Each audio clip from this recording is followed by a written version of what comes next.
The intense rivalry between Rhea Ripley and Raquel Rodriguez wrote its latest chapter tonight in the main event of Raw when they clashed in an Anything Goes match. That match headlined a show that also featured the latest from Seth freaking Rollins, Drew McIntyre, The New Day, and a blockbuster 8-man tag team match pitting the Wyatt Six against the Final Testament and The Miz.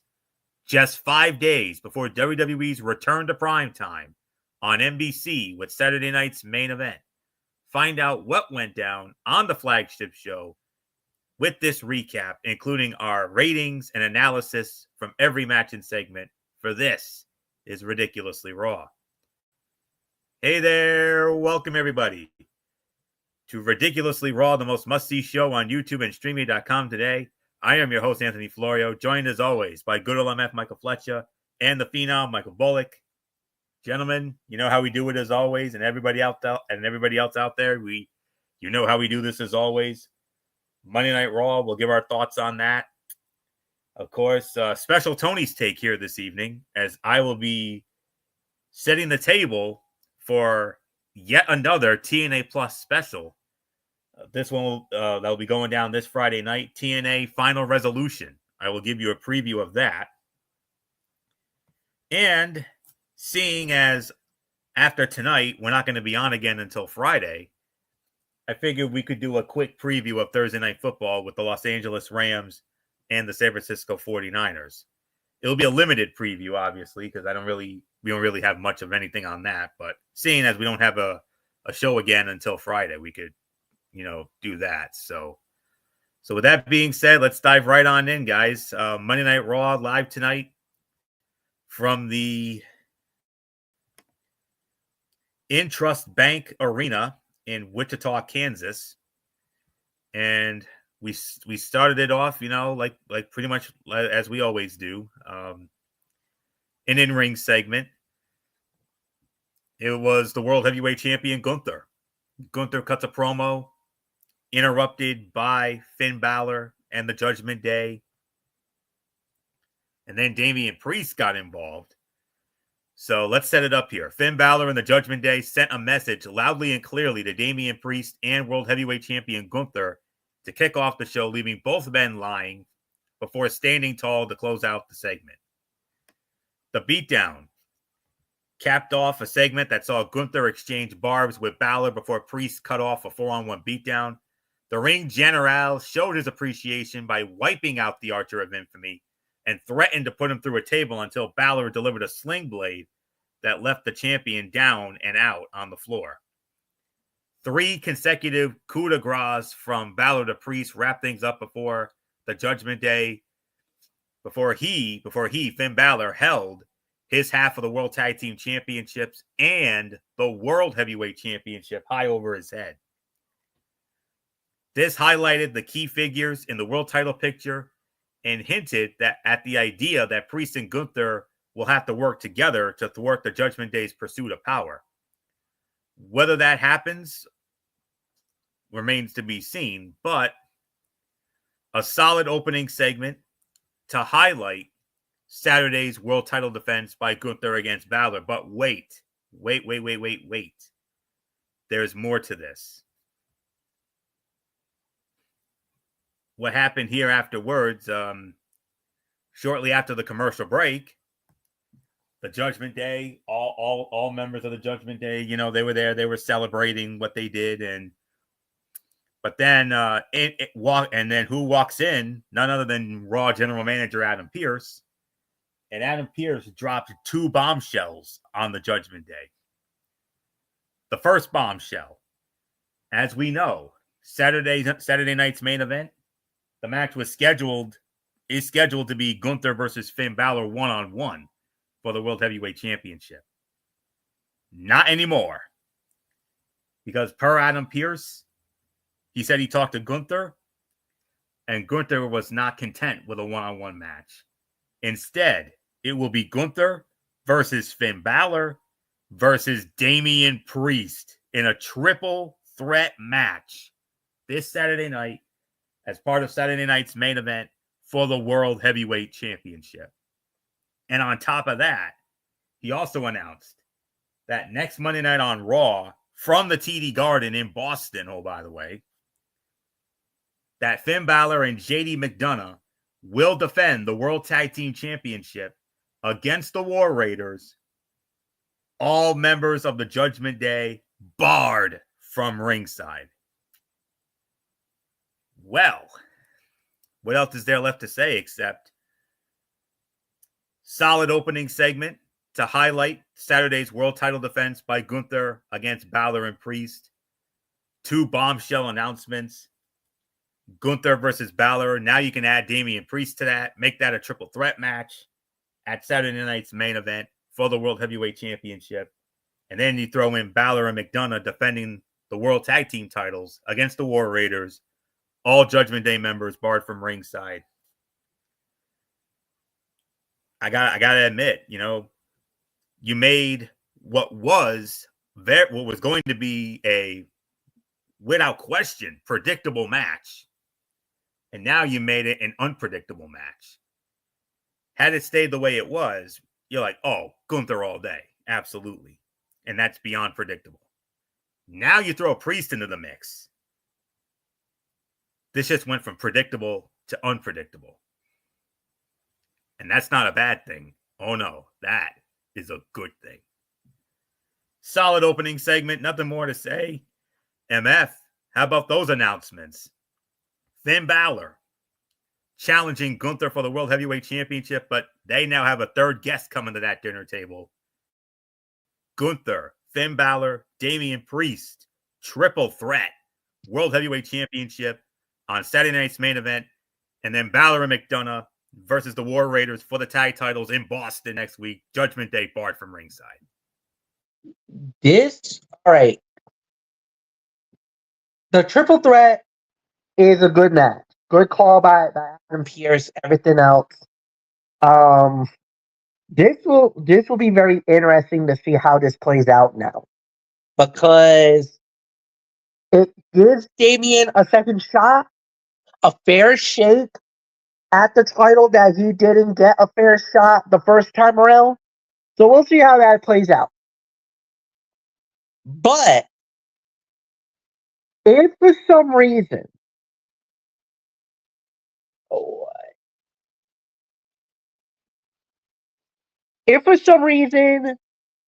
Balor wins it all, which you never know, because a lot of people are thinking that Priest should get the belt back, that the Gunther reign's been underwhelming. So maybe.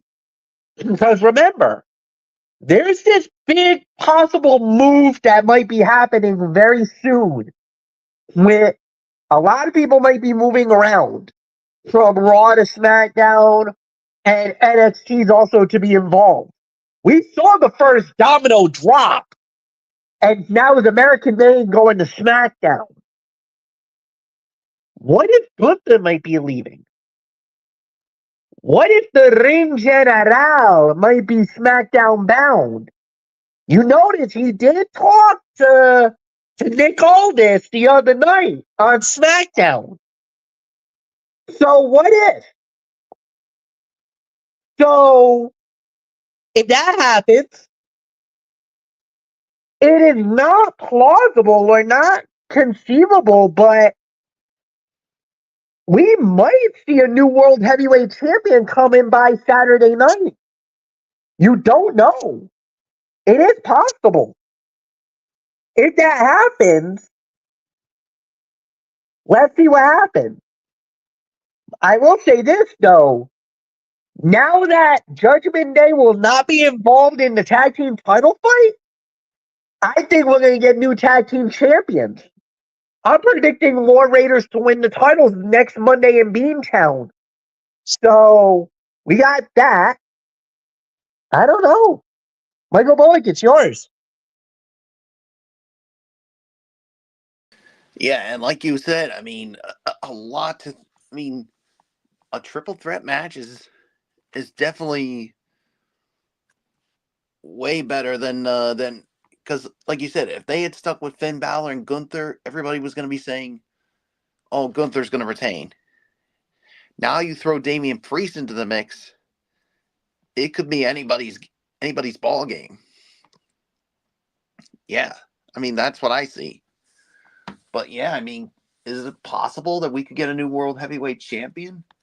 It could be, because like you said, with the shakeup coming up with who knows which Raw superstar could be going to SmackDown, which SmackDown superstar could be going to Raw, or if somebody from NXT could be going to either Raw or SmackDown. So, a lot to make out of it.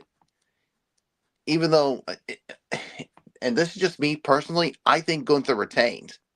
I mean, that's just me personally. But in a triple threat match, you never know. Yeah, and then of course, when it comes to the World Tag Team titles, now with Judgment Day barred from ringside, I think we're gonna get new champions. And you know what? I hate to say this, guys, but it's about damn time, because the thing is, and I hate to say this, Finn Balor and JD McDonough haven't been fighting champions. I mean, how many times have they defended the titles since becoming World Tag Team champions? Like 2, 3 times. Yeah, it's been not that many. It's been no more than maybe a handful, honestly. Yeah, only 2 or 3 times. And that's not being a fighting champion. And if you give them to the War Raiders, they'll be fighting champions. So we'll see what happens. So that being said, Florio, let's move on. Yeah, and I agree. I have Gunther successfully defending the World Heavyweight Championship as well when it comes to Saturday night's main event. And we'll see about what happens with the World Tag Team titles. So, okay. So here we go. 8-man tag team action. It was the Final Testament. Karrion Kross, Akam, and Razor, the AOP, with the beautiful Scarlett by their side, of course. And on top of that, they also had The Miz. So it was Kross, Akam, Razor, and Miz with Scarlett in their corner, squaring off against the Wyatt Six, Uncle Howdy, Eric Rowan, Dexter Lumis, Joe Gacy. 8-man tag team action. Winners of the match, 9 minutes and 5 seconds. The Final Testament and The Miz, Karrion Kross with the winning fall on Uncle Howdy. But he didn't do it cleanly. He had help from the returning WWE Hall of Famer himself, Paul Ellering. Paul Ellering, a fire extinguisher in the face of Uncle Howdy, opening it up for Karrion Kross to hit the final prayer and win the match for the Final Testament and The Miz. 9 minutes, 5 seconds, time of the fall. MF, what a big win. When was the last time Karrion Kross had a win of this magnitude? He pinned Uncle Howdy. Yes, he had help, but Karrion Kross scoring the winning fall on Uncle Howdy. Statement win for him, if you ask me. Yeah, no, and the thing is that unfortunately for the Wyatt Six, I hate to say this, but this actually makes logic. The man that they took out was Paul Ellering. Ellering becomes the difference maker tonight. This is actually brilliant storytelling by Triple H and the crew, that they actually make the Wyatt Six suffer by their own mistake that they made months ago. By taking out Paul Ellering, that makes them come back to roost. So, in the grand scheme of things, it does add another layer to the story. However, this was necessary, and this was absolutely an acceptable outcome to the match. Yes, Karrion Kross gets a massive win. However, Scarlett tried to get involved, and Nikki got there. She got to Scarlett. So obviously, that's not over. Scarlett and Nikki's gonna have to dance at some point in a match, 1-on-1. But for now, tonight, Paul Ellering comes back, being the difference maker in I would say about a 3-star bout, because I'm gonna drop it a couple of points because of the overbooked finish. However, it does serve its purpose. This was exactly what the Final Destiny needed. They needed a big moment. They needed something over the Wyatt Six. They outsmarted them tonight by Paul Ellering coming back, being the difference maker. This was Ellering's way of getting even on Uncle Howdy, because Uncle Howdy put the claw on him. So in this way, this advances the story in another sense, but it also makes sense because it was Ellering that was the difference maker that got the win for the team. Yes, big win for Karrion Kross, but this was also a necessary thing by getting Paul Ellering a measure of revenge on Uncle Howdy. Brilliant, brilliant, brilliant storytelling. Michael Bullock, I give it to you. Yeah, I'm gonna give it about 3 stars as well. I mean, I was gonna give it maybe 3.25, 3.5, but I'm dropping it down to 3 because of the overbooked finish. So yeah, Fletch does make some valid points about this. So I'm not gonna add anything further to it. I think he pretty much said it all. So I'm just gonna give it to you, Florio. This was never going to be a classic match. It was what it needed to be. A wild, out of control war that tore the referee in several directions, allowing the heels to capitalize and score a cheap win that the Wyatt Six will now be forced to avenge. Logical booking ahead of, hopefully, an even more significant blow-off. So, and let me tell you this. The pop for the Wyatt Six proves its effectiveness in small doses. They are still incredibly popular without being on television and overexposed each week. The return of Paul Ellering and the finish puts the Wyatt Six on the defensive and begs the question, how will they respond? So not much more to say on that. Then we had Jackie Redmond with a sit-down interview with CM Punk, and in that sit-down interview, CM Punk suggested Seth freaking Rollins sits back on the bench, calling him the second string and stating the starter is back. Oof. Wow. And a little more to that sit-down interview. He took part in a sit-down interview with Jackie Redmond, who asked him about the favor that Paul Heyman owes him. Punk said he and Heyman go way back, and the favor is just between the two of them. And Redmond asked Punk about Seth Rollins. Punk said he doesn't hide from fights. He said he's more confused than anything by Rollins' hatred of him. Punk said he doesn't hate Rollins. Punk said a 16-year-old Rollins came to him and asked Punk to train him. Punk noted that he trained him for free, and people leave that part out of the story. Punk said he would probably hate himself if he had to live in his shadow. Punk said he did everything that Rollins did before he did. Punk said Rollins did a great job of filling in, but now second string has to return to the bench. And Redmond thanked Punk for his honesty.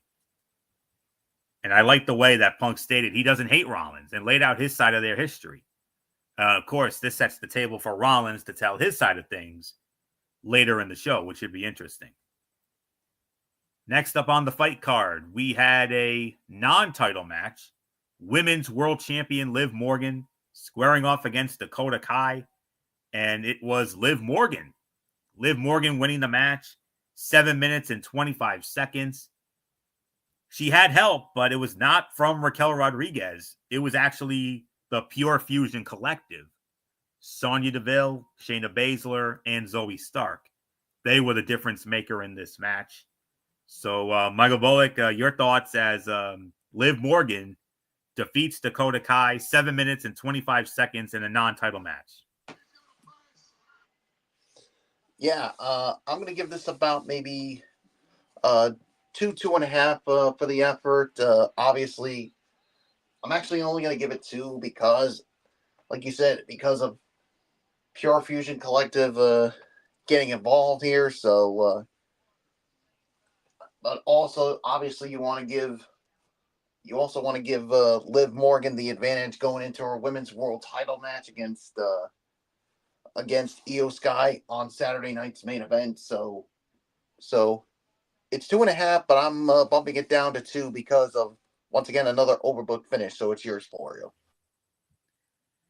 Yeah, around that 2 to 2.5 threshold. Okay. The Morgan and Sky match feels criminally underpromoted, thanks in large part to the fact that the focus continues to be on the women's world champion and her unending and unsettled feud with Rhea Ripley. And it was an okay match. It was a solid match. Pure Fusion Collective appeared at ringside, continuing their rivalry with Dakota Kai and her damage control. They interfered on 2 different occasions, pulling Kai's attention away from her opponent. Morgan pulled out a CM Punk-esque running knee lift in the corner, a new addition to her arsenal, and the Oblivion from Liv Morgan to Io Sky to close the segment looked wicked, and the selling from Io was extraordinary. So this was easily 2.25, 2.5 for the effort. So not much more to say. MF, obvious outcome with Liv Morgan winning. You obviously want to give her the momentum going into her title defense against Io Sky on Saturday night's main event. Absolutely. But the thing is the Pure Fusion Collective getting involved, I think, was kind of more of an eyebrow raise more than anything else, because you're wondering, why are they getting involved? But I think what it is it's really more than anything else. There's a turf war about to go down between Damage Control and the Pure Fusion Collective. Remember, they've been going at it for a little bit, and then it kind of cooled for a second or two. But I think it's about to explode again. Fine for what it was worth, but like you said, Liv needed the win. He gets the win. Now we get the big fight on Saturday when it's Io Sky versus Liv Morgan, the women's world title on the line at Saturday night's main event. So we'll see how this thing goes down in Uniondale, Long Island. But being that close to New Jersey, this is kind of parlayish as a home turf advantage for Liv Morgan from Asbury Park, New Jersey. Long Island, New York, and New Jersey is about, I want to say, about a half an hour, 45 minutes away from each other.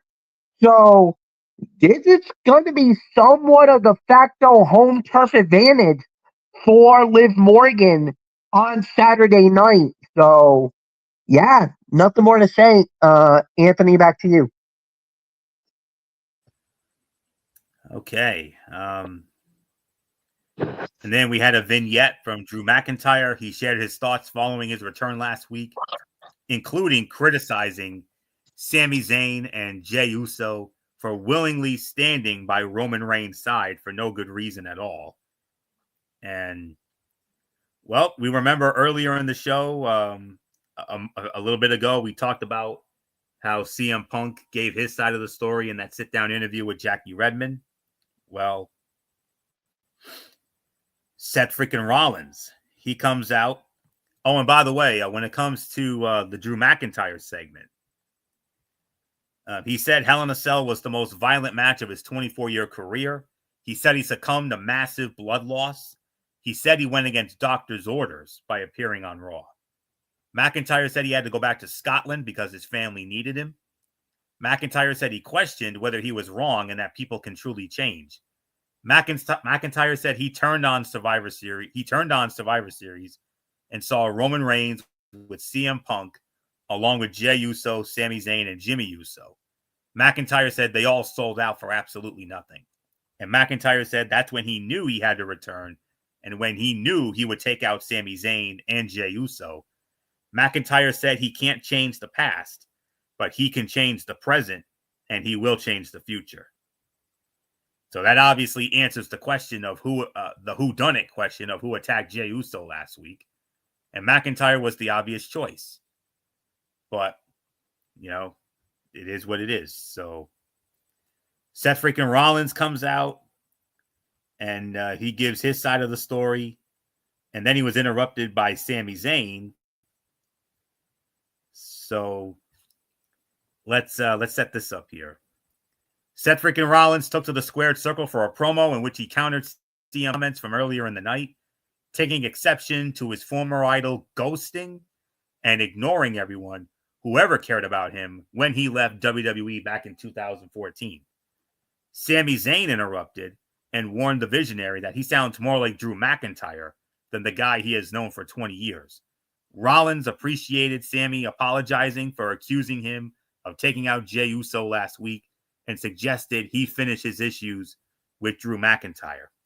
And then Sami Zayn announced a match against Drew McIntyre for Saturday night's main event before being attacked by Drew McIntyre at the top of the entrance ramp. This was the best segment of the night to this point, a promo that continued the Rollins-Punk feud, introduced the idea that the obsessive nature of Rollins' vendetta with Punk would take him down a similar path to McIntyre, and added more heat to the now added match for Saturday night's main event, Sami Zayn versus Drew McIntyre. So, segment of the night for me. So not much more to say. MF, Seth Rollins giving his side of the story when it comes to CM Punk. And Sami comes out. They make peace for now, I guess. And now we can add another match to Saturday night's main event. Sami Zayn versus Drew McIntyre. That's going to be interesting. That's going to be a lot of fun, to say the very least. Yeah, I mean, I thought they did a really good job with it. And, yeah, I thought they did a solid job, solid segment. And I can't wait to see what they bring to the table for that next story. I don't think there's really not much more for me to add on that one. I think you guys covered it. So, Anthony, Michael Bullock, it's yours. Yeah, and like you said, I mean, Seth freaking Rollins giving his side of the story when it comes to CM Punk, saying that he actually did respect him, but when CM Punk left, and there was one person that he never reached out to or made contact with, and that was Seth Rollins. And Rollins probably felt that he was disrespected.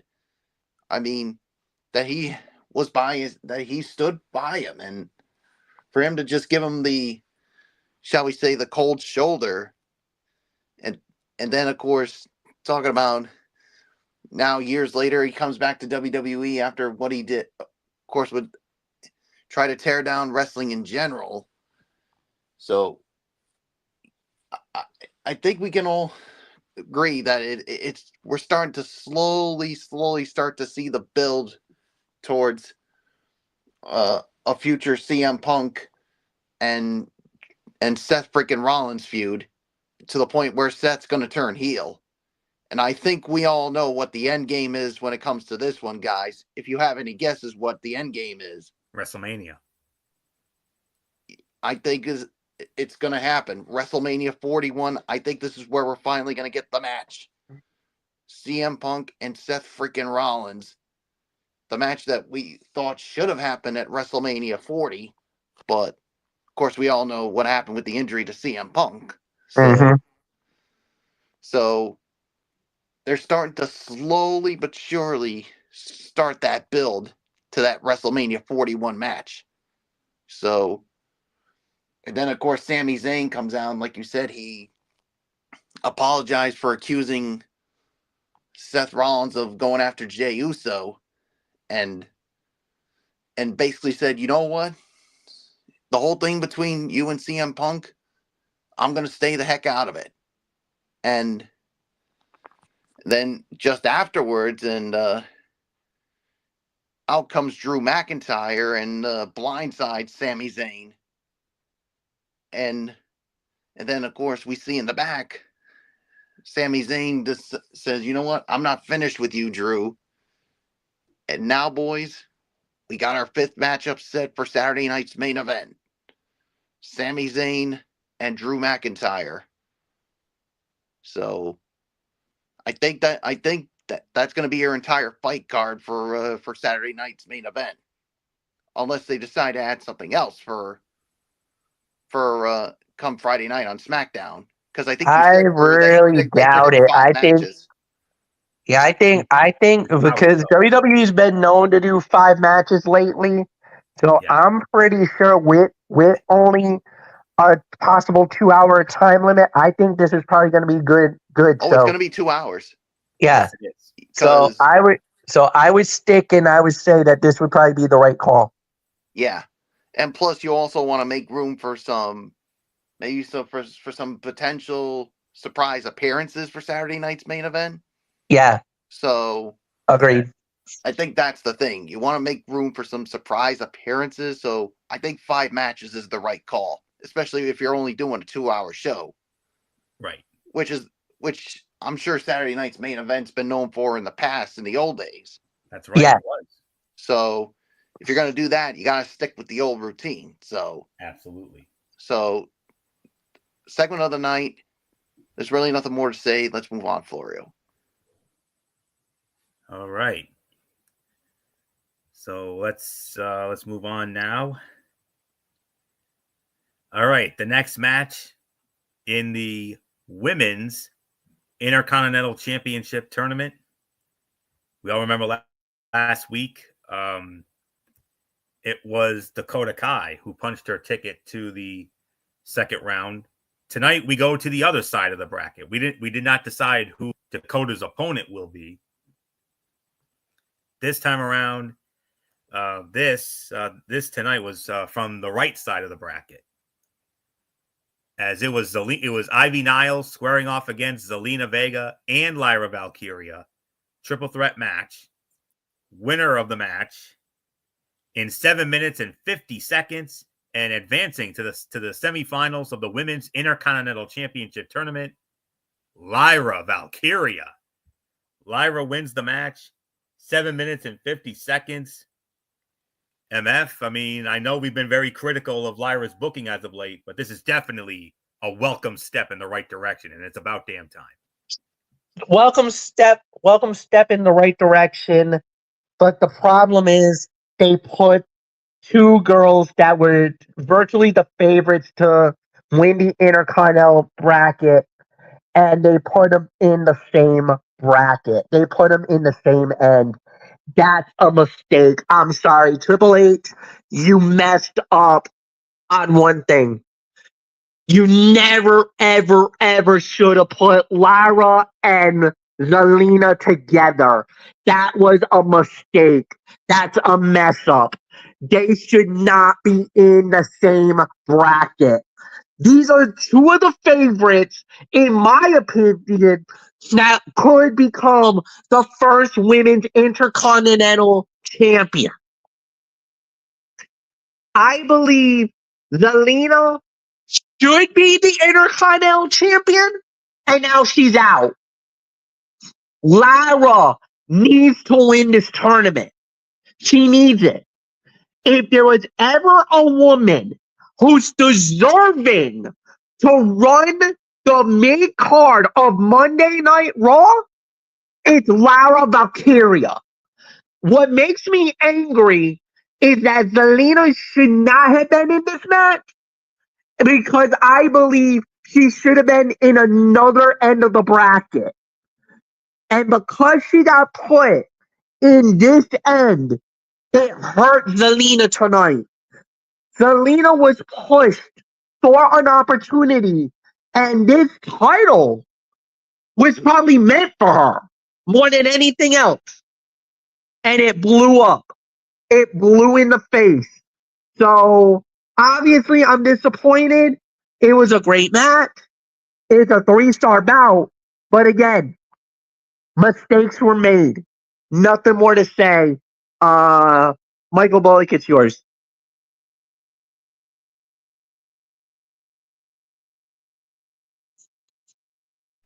Yeah, I think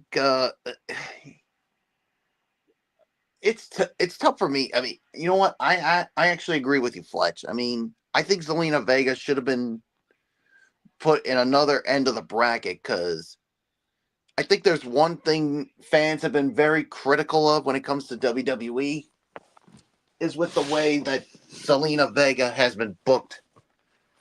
I think that's been the only mistake when it comes to WWE under the Triple H regime. Everything else has been good. But the way Zelina's been booked, I think it's an atrocity. I mean, she's gotten so much better. I mean, since she joined the LWO. And for her to lose against, I mean, to be put in a match with Lyra Valkyria, I just had this bad feeling that she was going to lose this match. And she did, but at least they put Lyra in the right direction. I'll give them with that because, in all honesty, guys, I think we're all in agreement here. She should have won that Queen of the Ring tournament. I mean, I think she should have won it. Fletch, I mean, do you think she should have won it? Based off how it's played out, I kind of disagree. I think they got it right by putting it on Nia Jax. I think Nia's career has really benefited from winning that Queen of the Ring. So no, So what Michael you're Bullock. saying is you Yeah, think WWE actually got it right? based off the results and how everything has turned out. Maybe we could complain earlier about it, but there's no complaining now. They got it right. Nia Jax deserved to win the Queen of the Ring. The reason why I think Lyra should have won it because if you're really gonna push her, but then again, now that I think of it, Fletch, maybe Nia winning was the best thing because if Lyra would have won it, then people would have said, "Oh, it's too soon for her to win Queen of the Ring and get and become maybe But a potential." remember, if you won Queen of the Ring, you automatically got a shot at the title. So, but then again, many people thought maybe it was too soon for her because she just gotten drafted to Raw. Yep. So they feel like the thing is, if they had pushed Lyra and put her right into the title picture and she lost, I think maybe she would have gotten lost in the shuffle. So I think now that I think of it, I think putting Nia over was the right call. Because, like I just said, you have Lyra win that Queen of the Ring, then people are going to be saying, "Oh, it's too soon for her," because if you put her in the title match, she's going to lose and then all of a sudden get lost in the shuffle.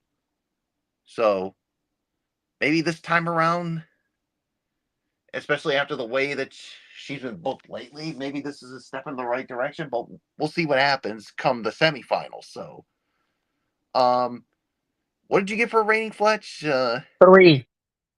All right. Yeah, 3 for me. So nothing more to say. It's yours, Florio. Meet you in the middle here. Slight overscore. I'm giving it about 2.5 to 2 3/4. Not to say it was a bad match. It was a good competitive match. It showcased all three competitors and gave the impression that any could have scored the win. Ultimately, it was Valkyria's Nightwing to Ivy Nile that earned her the win and set her up to be one of the favorites to emerge from it with a history-making championship win. So, the best that I could now let me just say it like this. I'm going to add my 2 cents to and I'm going to make an argument for both women here when it comes to Lyra and Zelina. In the case of Lyra, you guys know how much I love Lyra going back to NXT.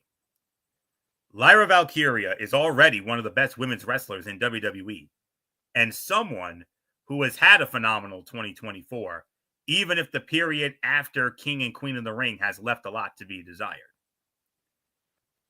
In the case of Zelina Vega losing here, I 100% agree with MF. Vega losing here was a major disappointment, but she had the misfortune of sharing the ring with Lyra Valkyria, who looked like a legitimate favorite to win the title from the moment this tournament was announced. So that's all I can honestly say about that. So 2.5, 2 3/4 of a star. So okay, now we're gonna get into this now. This was what we were all waiting for. We were waiting to hear from the New Day. After of course the big talking point from last Monday's show with the double heel turn when Xavier and Kofi both turned heel by turning their back on Big E. And Xavier Woods and Kofi Kingston shut down Kathy Kelly, instead taking the main camera into the arena before addressing the WWE Universe or trying to. The fans booed them out of the squared circle, cutting them off, so they left out of frustration rather than trying to combat the deafening crowd reaction. Chants of Big E and New Day sucks filled the arena, proof positive that last week's angle was effective. And, well, I don't know what else there is to say except Michael Bullock. Was it just me?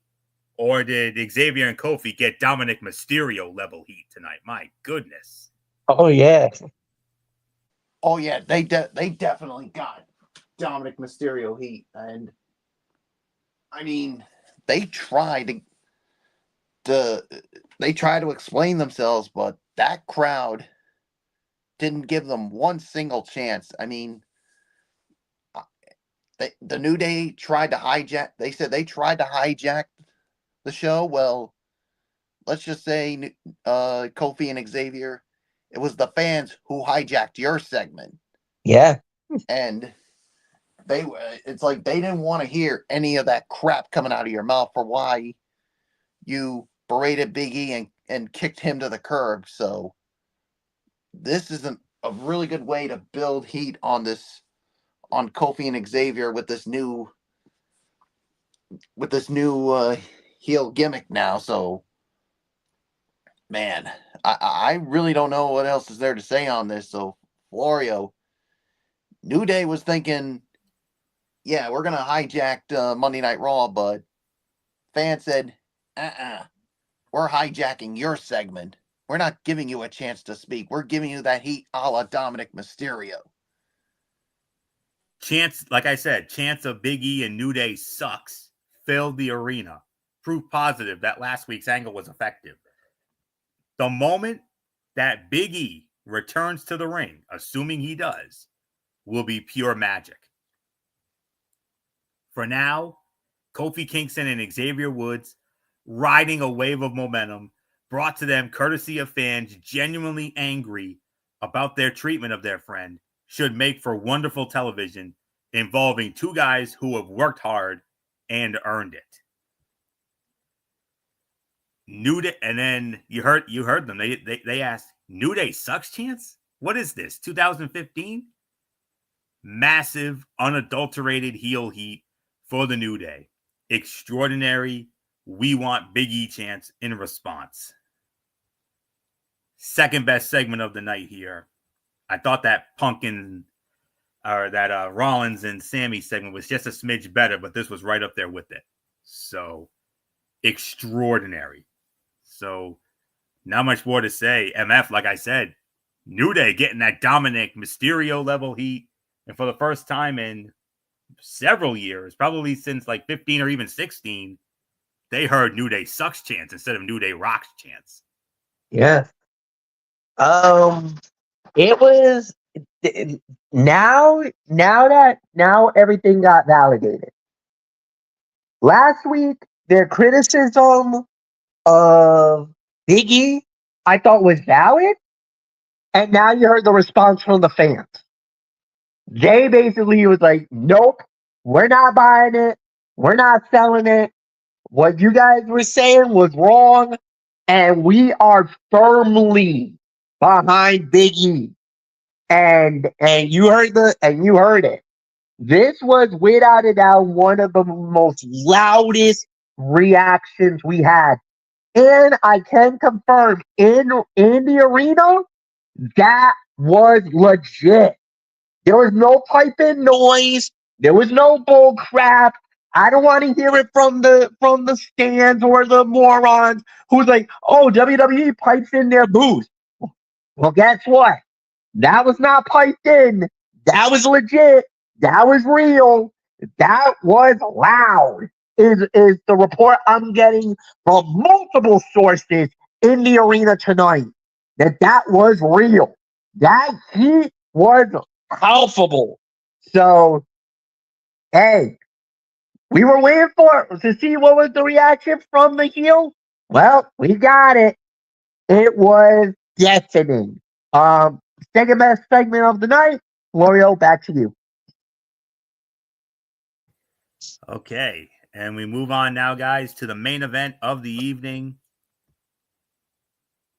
It was Rhea Ripley squaring off against Raquel Rodriguez in an anything goes match.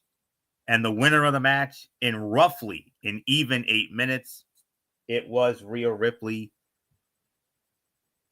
Rhea Ripley inched closer to a women's world championship opportunity against Liv Morgan tonight, defeating Raquel Rodriguez in an action-packed anything goes main event. The Eradicator appeared to be in the driver's seat when Liv Morgan interfered. Seeking to repay the champion for a sneak attack that left her lying earlier in the show, Io Sky made the save, wiping out her opponent for Saturday night's main event and ensuring it would come down to Ripley and Rodriguez. Mommy escaped a Tahana bomb and delivered Riptide through a table for the win. This was as good as a sub 10-minute match was getting in 2024, with lots of action that may not have flowed as nicely as one would hope, but was still a fun use of 10 minutes or so. More intriguing than the match was the show closing stare down between Rhea Ripley and Io Sky that appeared to hint at an eventual program between them and maybe the title. Who knows? And wasting little time to fight fits the anything goes stipulation in a way that waiting for ring introductions does not. The match was rushed, likely because it hit the ring with 10 minutes left in the show. This really would have benefited from time to let things breathe. With that said, the energy here was refreshing as everything mattered and there were no needless rest spots. So I'll give this another 2.5 to 2 3/4 star match. So MF, your thoughts on the main event? Rhea Ripley defeating Raquel Rodriguez in an anything goes match in roughly an even 8 minutes. Yeah, 2.5 stars, right rating. Great way to close the show. Nothing more to say. Bullock is yours. Yeah, a 2.5 star match.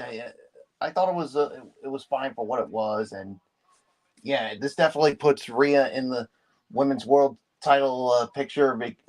But then again, let's not forget.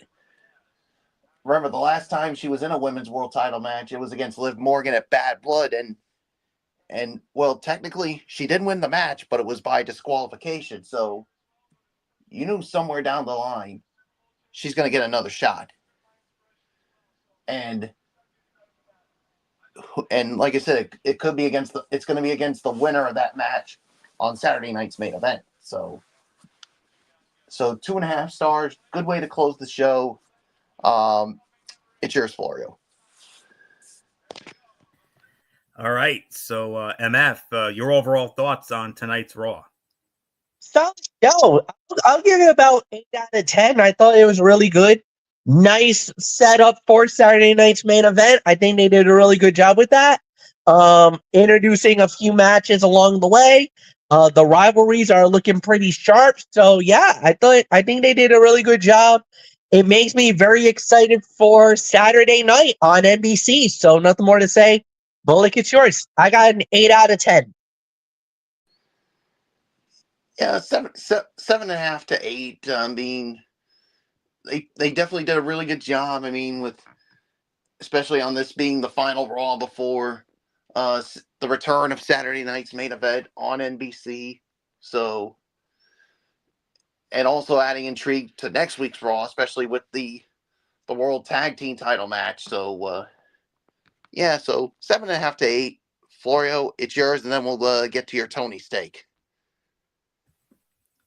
Well, before that, we're going to do a quick preview of Rams and 49ers on Thursday night since our next show is Friday. So, all right. I thought we were going to save it for after your Tony steak. Yeah, I'm actually going to save it. I'm actually going to save the Tony steak for last. So, all right, 7.5 to 8. I agree with the rating. Storylines that mesh and intertwine, yes. A chaotic main event featuring one of the top stars in the company, absolutely. A quality last build to the return of Saturday night's main event. The show was great with the introduction of new feuds, the escalation of ongoing storylines, and a New Day segment that has to be seen to believe and deserve. The storytelling was great. The promos were full of meaning, and the physicality was on point. Not everything hit, but it certainly set the stage for Saturday night's main event and shine a light on the other high-profile feuds and stories dominating Raw of late. That is enough for a win, even if the in-ring work was not first class throughout the night. So 7.5 to 8 out of 10. So with that being said, we're going to move on now. On account of that, we don't have a show again until Friday night because of recent changes to our content. I figured why not do a quick preview of this upcoming Thursday night's football game. We have a Thursday night football game on Amazon Prime Video, and it features the Los Angeles Rams squaring off against the San Francisco 49ers, Levi's Stadium in Santa Clara. As, of course, it will be, as always, Al Michaels, Kirk Herbstreit, Kaylee Hartung. Second meeting between these NFC West division rivals. They met back in week number 3 in Los Angeles, and the Rams won that game by a score of 27-24. So let's quickly see how that adds to the series history. Okay. The Rams actually cut into the 49er lead. And I don't have a spread on this one. Actually I do. I apologize. San Francisco opening up as a 2.5-point favorite. With the Ram winning week 3, it cuts the 49ers lead down to 77-69 with 3 ties. We're talking about San Francisco. We're talking about San Francisco here. Bear with me for one moment here. All right. Their last meeting in San Francisco was actually the final week of last year. It was week 18 of last year. And the Rams won that game by a score of 21-20. So the Rams won in San Francisco last year. The 49ers' last home win against the Rams was 2022. The final score for that was 24-9. And I do believe I have everything we need here. So now I don't exactly know where the game will be broadcast in the California area for Los Angeles and San Francisco, but it's going to be a Fox affiliate. It could be a Fox affiliate. Then again, it could also be a CBS affiliate, an ABC affiliate, or an NBC affiliate. It's definitely one of those. Most of the time it's Fox. I'm guessing it'll be Fox, but we won't know that until Wednesday when the maps come out on the 506, that awesome site. So, but anyways, I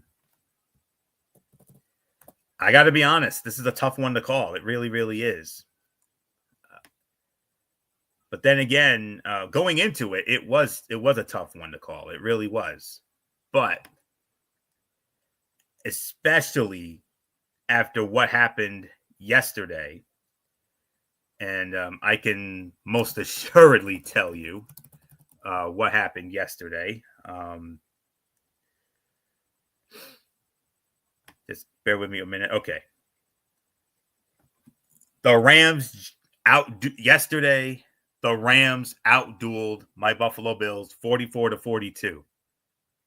As a Bills fan, I am going to tip my cap to you boys, and I'm just going to simply say, well played. Well played. Yes, Puka Nacua looks like a machine, and he was. And Los Angeles has won 6 of its last 8 games. Yet, the 49ers are the ones favored at home on Thursday Night Football, albeit by 2.5. I will admit, Brock Purdy looked very good against Chicago, throwing for 325 yards and 2 touchdowns en route to a 38-13 smashing. George Kittle had 150 receiving yards, Jawan Jennings with 90 yards and 2 touchdowns. Isaac Guerrero filled in admirably as the next running back up, and the Niners defense racked up 7 sacks and limited Chicago to a meager 3.1 yards a play. This last part is the real key.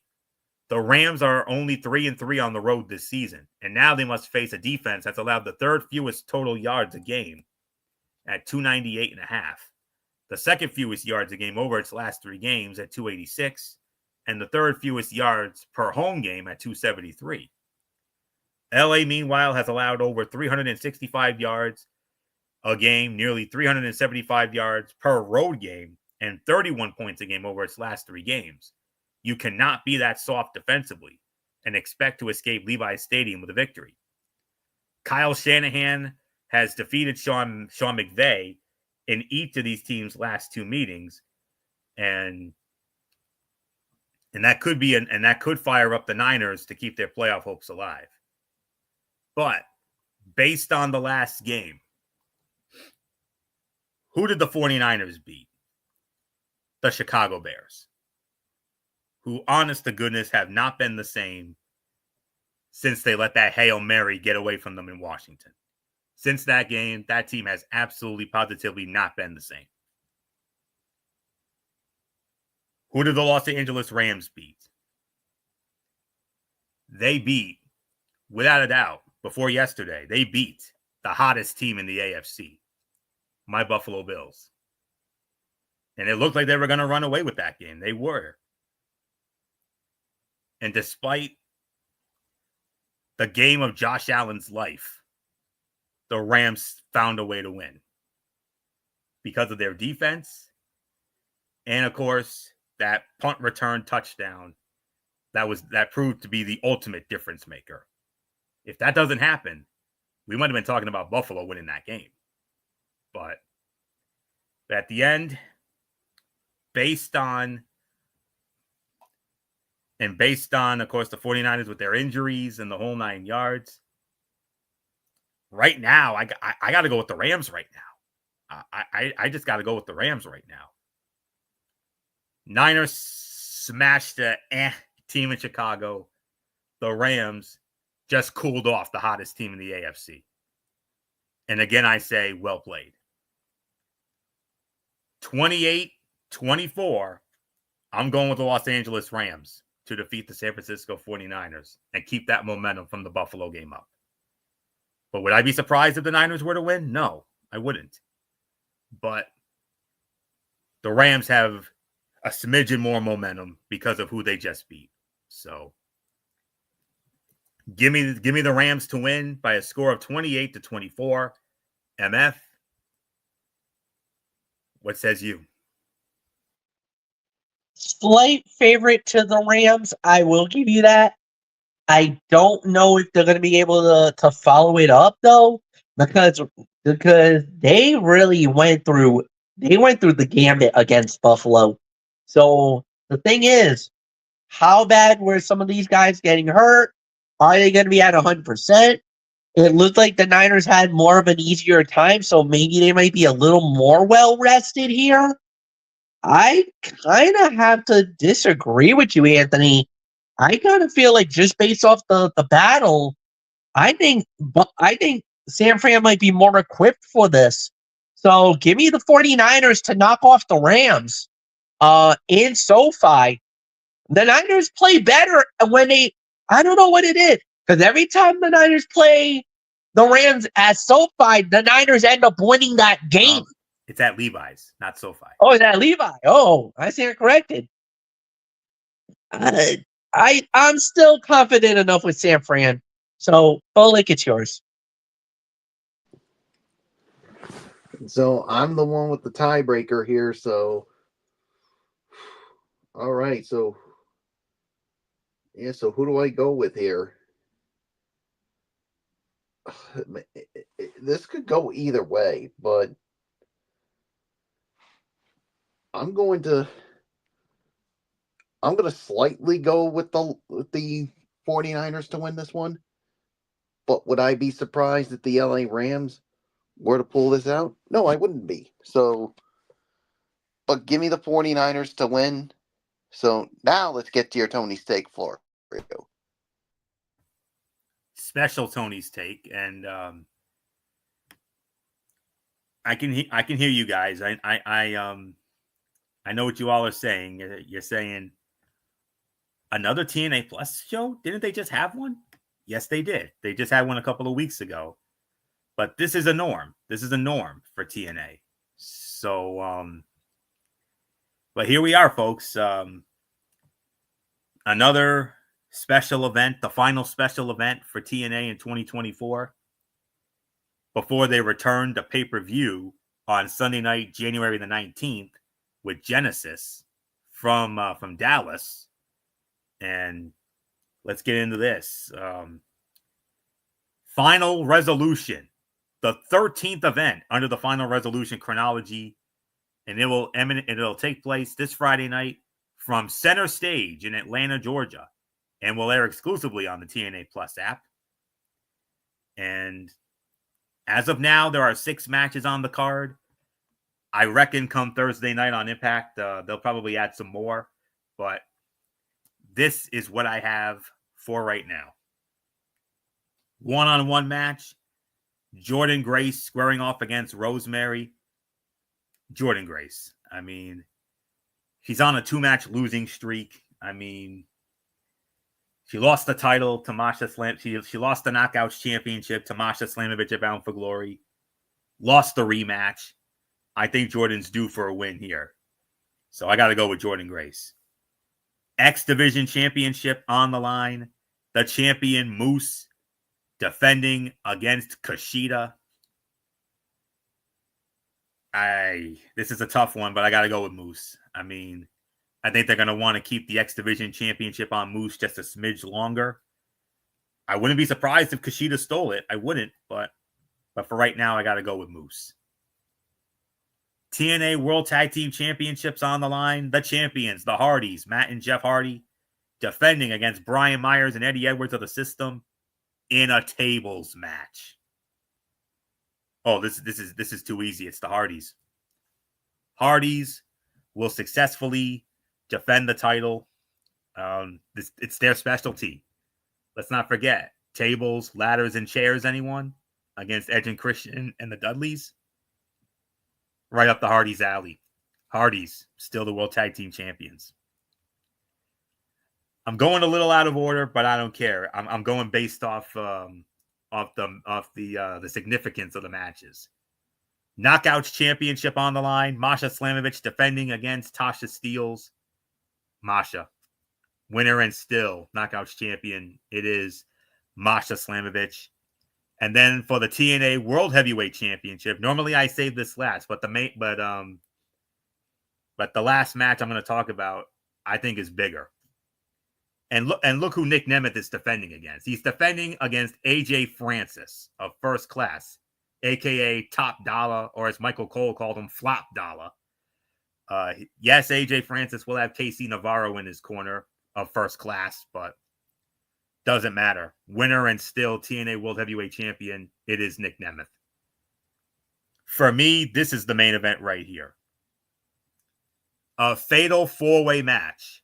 And the winner of this match will be the number one contender and will be Nick Nemeth's challenger for the TNA World Heavyweight Championship at the Genesis pay-per-view next month. Steve Maclin versus Mike Santana versus Josh Alexander versus Joe Hendry.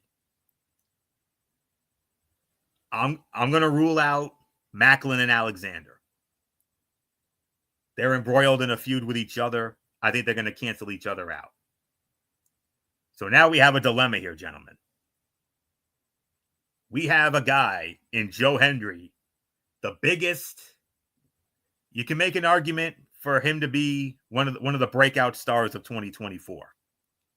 And rightfully so, because of how ridiculously over he got. And he's had 2 close calls for the World Heavyweight Championship. Slammiversary, there was that big 6-pack elimination match that he lost because of Josh Alexander's heel turn. And we were like, okay, maybe not Slammiversary. We're all thinking, okay, maybe Bound for Glory.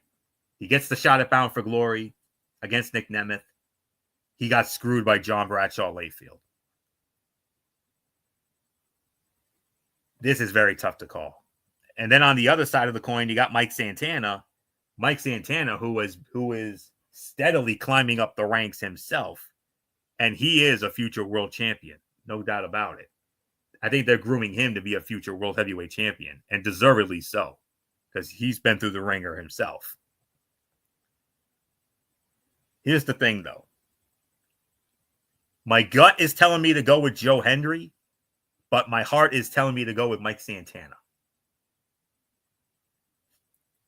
The only reason why I'm gonna give a slight edge to Joe Hendry here is because I've always believed in the third time is the charm mantra.